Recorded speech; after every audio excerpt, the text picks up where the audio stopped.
بسم اللہ الرحمن الرحیم۔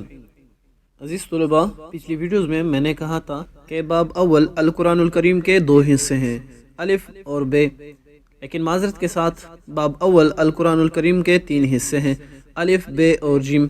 حصہ الف میں ناظرہ قرآن پاک پارہ نمبر 13 سے 20 تک، اس میں 8 پاروں کا ناظرہ کرنا ہے، اور حصہ بے حفظ القرآن میں 3 سورتوں کو حفظ کرنا ہے، یاد کرنا ہے۔ نمبر 1 سورۃ ضحیٰ، نمبر 2 سورۃ الزلزال اور نمبر 3 سورۃ القارعہ۔ اب آتے ہیں حصہ جیم کی طرف۔ حصہ جیم میں حفظ و ترجمہ۔ اس حصے میں 2 قرآنی دعائیں دی گئی ہیں جن کو ترجمہ کے ساتھ یاد کرنا ہے۔ ہم اس کو ترجمہ اور مختصر سی وضاحت کے ساتھ پڑھیں گے انشاءاللہ۔ نمبر 1، اعوذ باللہ من الشیطان الرجیم، بسم اللہ الرحمن الرحیم۔ ربنا لا تؤاخذنا ان نسینا او اخطأنا ربنا ولا تحمل علينا اسرا كما حملته على الذين من قبلنا ربنا ولا تحملنا ما لا طاقة لنا به واعف عنا واغفر لنا وارحمنا انت مولانا فانصرنا على القوم الكافرين۔ ترجمہ: اے ہمارے پروردگار، اگر ہم سے بھول یا چوک ہو گئی ہو تو ہم سے مواخذہ نہ کیجیو۔ اے ہمارے پروردگار، ہم پر ایسا بوجھ نہ ڈالو جیسا تو نے ہم سے پہلے لوگوں پر ڈالا تھا۔ اے ہمارے پروردگار، جتنا بوجھ اٹھانے کی ہم میں طاقت نہیں اتنا ہمارے سر پر نہ رکھیو۔ اے ہمارے پروردگار، جتنا بوجھ اٹھانے کی ہم میں طاقت نہیں اتنا ہمارے سر پر نہ رکھیو، اور اے ہمارے پروردگار، ہمارے گناہوں سے درگزر کر اور ہمیں بخش دے اور ہم پر رحم فرما۔ تو ہی ہمارا مالک ہے اور ہم کو کافروں پر غالب کر۔ ربنا لا تؤاخذنا ان نسینا او اخطأنا، یہ ایمانداروں کی طرف سے دعا ہے کہ الہی، ہم تیری عبادت اور طاعت کرتے ہیں، لیکن انسان ہونے کے ناطے کہ انسان غلطی کا پتلا ہے، ہم سے بھول چوک ہو جائے تو ہم کو معاف کیجیو۔ ربنا ولا تحمل علینا اسرا، یہ دعا کی دوسری قسم ہے۔ اسرن کہتے ہیں سختی اور بوجھ کو، اس سے مراد احکام کی سختی اور باری پن ہے، یعنی ہم پر وہ سخت احکام فرض نہ کرنا جو باعث دقت ہو، یعنی باعث مشکل ہو، جیسا کہ بنی اسرائیل پر تھے، یا یہ مطلب کہ ہم پر دنیا میں سخت تکلیفیں اور غیر قوموں کی غلامی کا بوجھ نہ ڈالیوں جیسا کہ بنی اسرائیل پر پڑا۔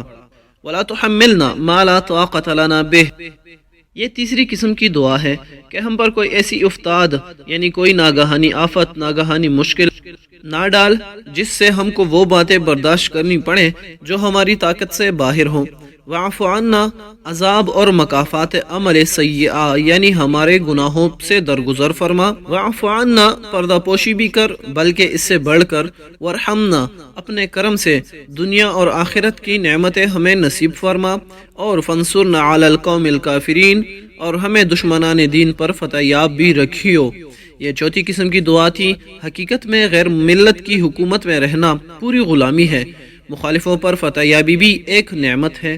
نمبر 2، اعوذ باللہ من الشیطان الرجیم، بسم اللہ الرحمن الرحیم۔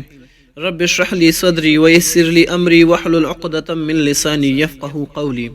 ترجمہ: میرے پروردگار، اس کام کے لیے میرا سینہ کھول دے اور میرا کام آسان کر دے، اور میری زبان کی گرہ ہے کھول دے تاکہ وہ میری بات سمجھ لیں۔